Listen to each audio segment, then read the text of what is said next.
आज हम करने वाले हैं सिलेक्टेड यूनिट 2 के NCERT question.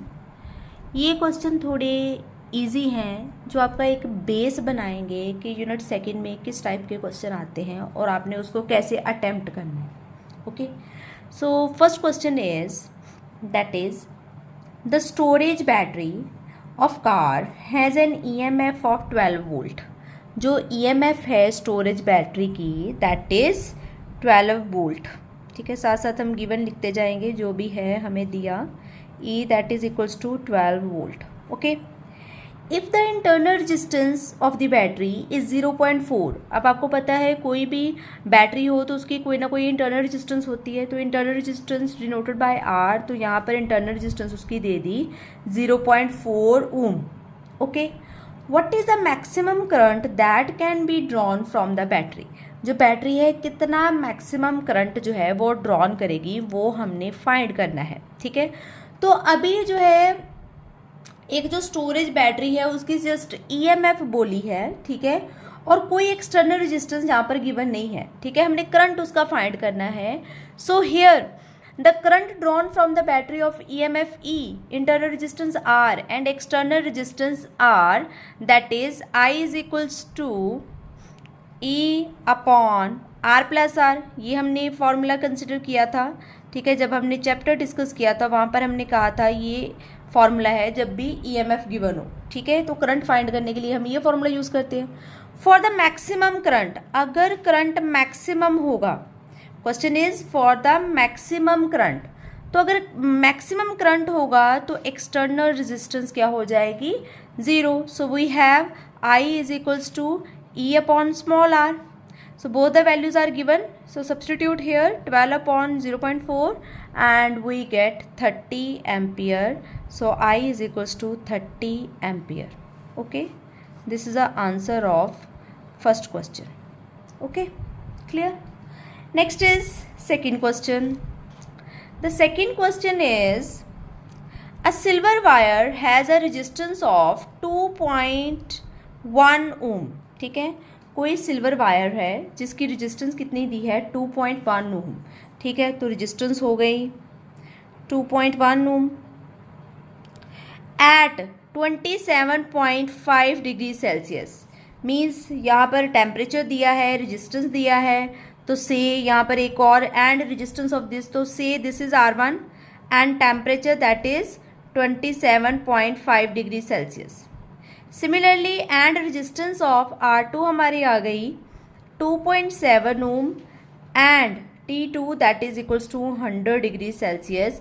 Determine the temperature coefficient of resistivity. हमने रेजिस्टिविटी का टेम्परेचर कोफिशिएंट यहाँ पर फाइंड करना है। ठीक है, सो वेरी सिंपल। ठीक है, तो temperature coefficient is denoted by alpha and it's formula is R2 minus R1 upon R1 T2 minus T1।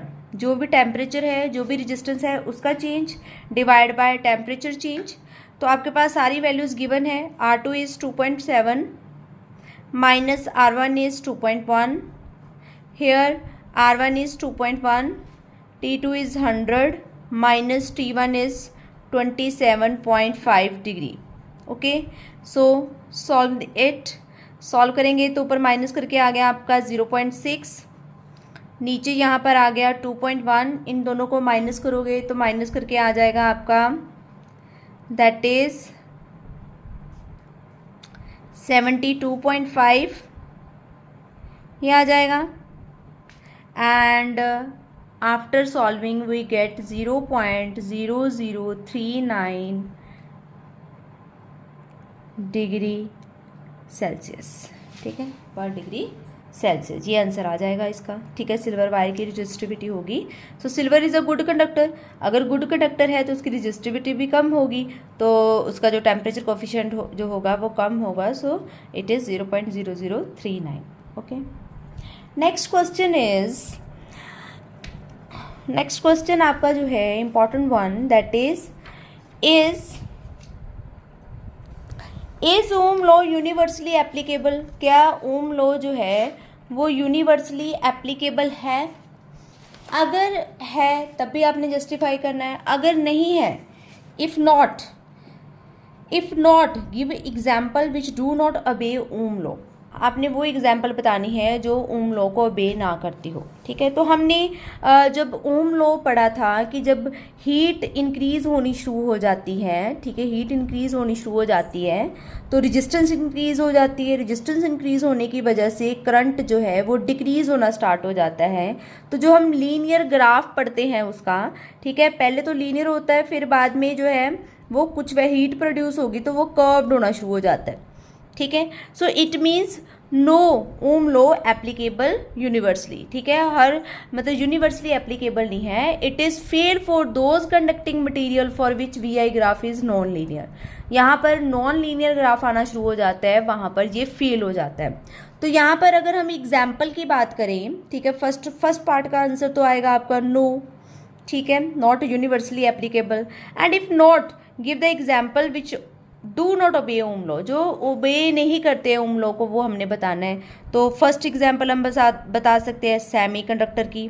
जो सेमीकंडक्टर है वो भी ओम लॉ को ओबे नहीं करते हैं, क्योंकि यहाँ पर हीट इंक्रीज होने से रेजिस्टेंस डिक्रीज होती है, कंडक्टिविटी इंक्रीज होती है। और एग्जाम्पल हम बोल सकते हैं इलेक्ट्रोलाइट की एग्जाम्पल बोल सकते हैं। ठीक है, वो भी जो है ओबे नहीं कर रहा ओम लॉ का। ठीक है, तीसरी हम एग्जाम्पल बोल सकते हैं वैक्यूम ट्यूब। ठीक है, वैक्यूम ट्यूब भी ओम लॉ को ओबे नहीं कर रहा है। ठीक है, so these are the basic examples which do not obey ohm law. Okay, the next question is that is very very simple, variation. ठीक है, सो वेरिएशन की हम बात करेंगे। Question is plot a graph showing the variation of current versus are.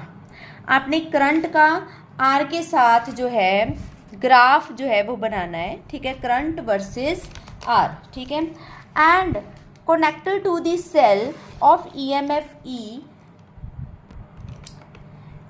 Graph load करना है connected to the cell of EMF E and internal resistance R. ठीक है, सो इंटरनल रेजिस्टेंस है आर, ईएमएफ है ई, एक्सटर्नल रेजिस्टेंस है R और I. इसके relation के अकॉर्डिंगली आपने ग्राफ जो है वो बनाना है बिटवीन आई एंड आर। तो हमारे पास यहाँ पर जो फॉर्मूला लगेगा that is I is equals to E upon R plus R. ये फॉर्मूला हम यूज़ करके चेक करेंगे कि आई और आर में क्या रिलेशन है। ठीक है, तो I is inversely proportional to R। आप देख सकते हो यहाँ पर I क्या है, इनवर्सली प्रोपोर्शनल टू R।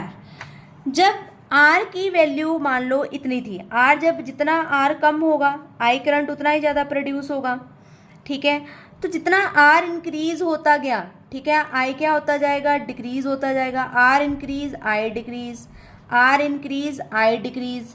जितना आर इंक्रीज होता जाएगा आई डिक्रीज होती जाएगी। तो ग्राफिकल रिप्रेजेंटेशन इस टाइप की आ जाएगी। ठीक है, R increase current decrease because they are inversely proportional to each other. ठीक है, ये इनवर्सली प्रोपोर्शनल है, इसलिए करंट तभी इंक्रीज होगा जब रेजिस्टेंस लो होगी। If resistance increase current decrease. ठीक है, very simple. Next question is, two materials silicon and copper are cooled from 300 Kelvin to 60 Kelvin. What will be the effect on their resistivity? आपने उसकी resistivity का effect बताना है जब वो 300 Kelvin से 60 Kelvin तक कूल डाउन हो जाए। ठीक है, सो पहले तो ये देखो, दिस इज अ सिलिकॉन। ठीक है, and this is a copper. So silicon is a semiconductor, copper is a good conductor. ठीक है, तो सिलिकॉन, सबसे पहले सिलिकॉन की जो रेजिस्टिविटी होती है वो लो टेम्परेचर पे क्या हो जाएगी, इंक्रीज। और कॉपर की जो है वो लो टेम्परेचर पे रेजिस्टिविटी क्या होती है, डिक्रीज। ठीक है, एट लो टेम्परेचर। तो जब जब टेम्परेचर इंक्रीज होगा, सिलिकॉन की जो टेम्परेचर इंक्रीज होने पर सिलिकॉन की रेजिस्टिविटी भी डिक्रीज होनी स्टार्ट हो जाएगी, तो कंडक्ट करना स्टार्ट कर देता है।